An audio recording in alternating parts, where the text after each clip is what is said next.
A day in my life as a university lecturer dito sa Thailand. Today is Tuesday pala at may klase ako ng alas 8. Kaya as you can see, madilim pa lang ay nag-aabang na ako ng bus. Mga around 6:15 siguro ito. Yes, maaga na ang klase ko ngayon. Unlike last semester, 1 p.m. yung klase ko. Bale, Monday, full load ako from 9 to 12 and then 1 to 4. Tapos Tuesday naman, 8 to 11. So pagkadating ko sa university, ayan, tirik na yung araw. Kaya medyo nag-a-adjust pa yung katawan ko, lalo na yung body clock ko. Pero carry lang, sanay naman akong gumising ng maaga. Since may natitira pa akong time, nag-breakfast muna ako. At isa rin pala ito sa mga nag-a-adjust pa ako kasi maaga na ako ngayon nagbe-breakfast. Pero Monday at saka Tuesday lang naman. And after ko mag-breakfast, nag-prepare na rin ako. By the way, just to inform you po sa mga hindi nakakaalam, kaya from 8 to 11, 3 hours po yung klase ko. Dire-diretso po yun ha.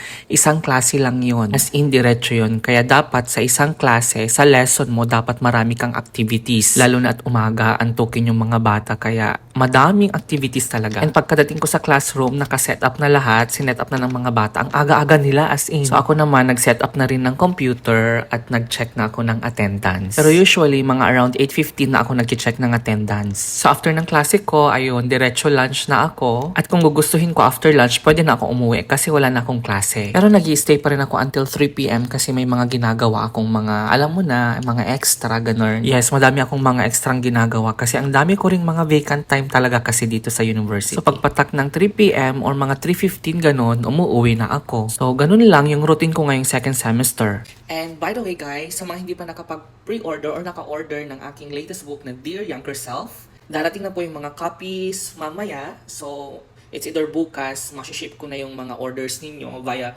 Flash Express. So sa mga gusto pang humabol, until December 25 pa po yung 150 baht na discount plus shipping fee po, lalo na sa mga nandito sa Thailand. Kung interested po kayo, chat nyo lang po ako dito sa TikTok or sa aking IG. Nandyan naman po sa bio ko yung IG account ko. So yun lang. Thank you guys. God bless.